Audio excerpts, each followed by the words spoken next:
अब रुक कर लेते हैं मेडिकल कॉलेज के शिलान्यास कार्यक्रम का, जहां पर केंद्रीय स्वास्थ्य मंत्री डॉक्टर हर्षवर्धन का संबोधन चल रहा है। और जो सेकंड डोज है वो 26,49,328 लोगों को मिली है। वैज्ञानिक दृष्टिकोण की दृष्टि से भी ये हम सबके लिए ये आवश्यक है कि हम अपने वैक्सीनेशन कैंपेन में किसी भी कीमत पर जिनको सेकंड डोज मिलनी है, जो सेकंड डोज के लिए एलिजिबल है और जो सेकंड डोज का इंतजार कर रहे हैं, उनको हम अपने वैक्सीनेशन के कैंपेन के अंदर निश्चित रूप से प्राथमिकता दें। और इसीलिए भारत सरकार ने सभी से अनुरोध भी किया है, सभी स्टेट गवर्नमेंट से, कि 70% जो वैक्सीनेशन है, खासकर जो 45 साल से ऊपर के लोगों का, हेल्थ वर्कर्स का या हमारे फ्रंट लाइन वर्कर्स का, इसमें 70% डोजेज जो है वो सेकंड डोज वालों को मिलने के लिए प्राथमिकता हम देने का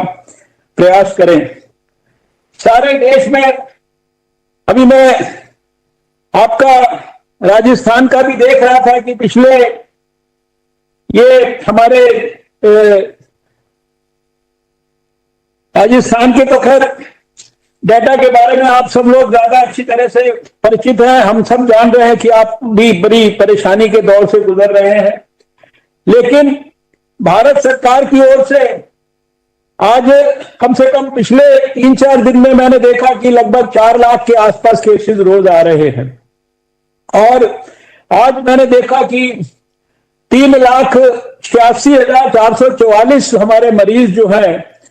वो पिछले 24 घंटे के अंदर देश के अंदर रिकवर हुए हैं। ये भी अपने आप में एक प्रकार से हम सबके लिए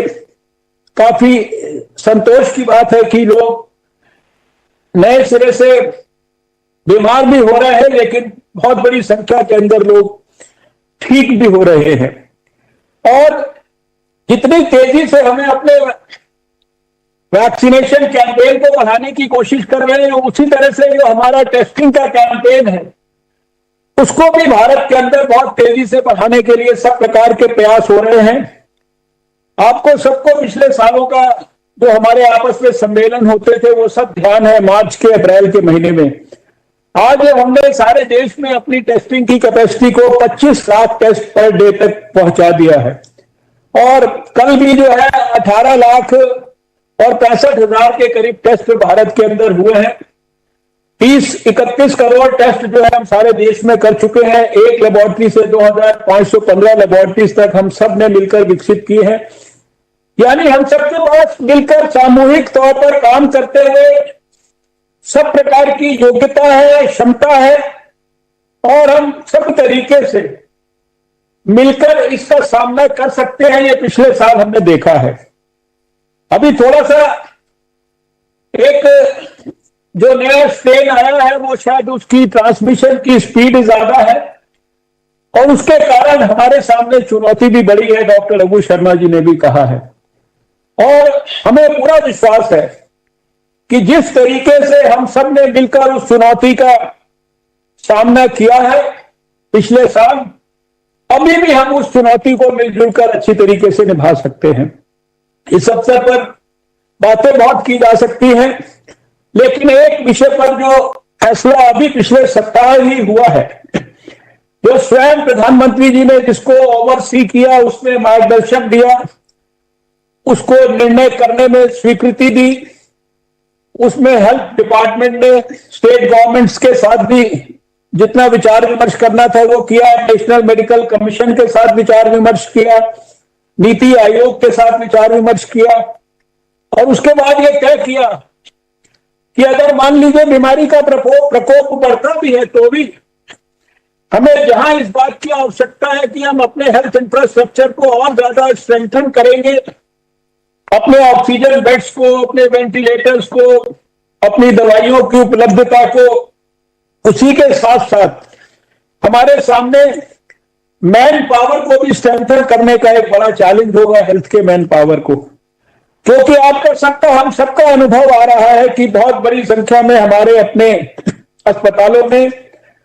हमारे जो हेल्थ से जुड़ा हुआ मैन पावर है, डॉक्टर है, नर्सेज हैं, वो एक समय में कई जगह पर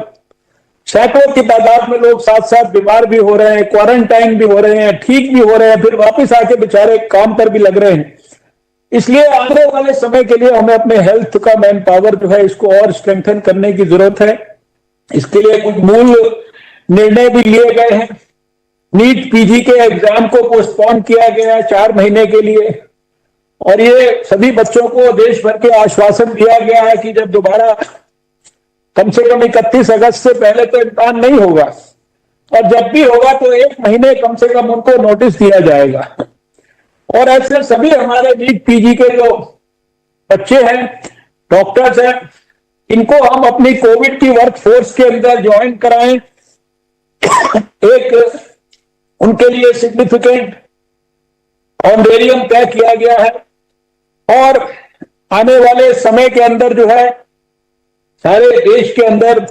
इनका कोविड की वर्क फोर्स के रूप में किस प्रकार से हम इस्तेमाल कर सकते हैं। अब रुक कर लेते हैं कुछ और खबरों का।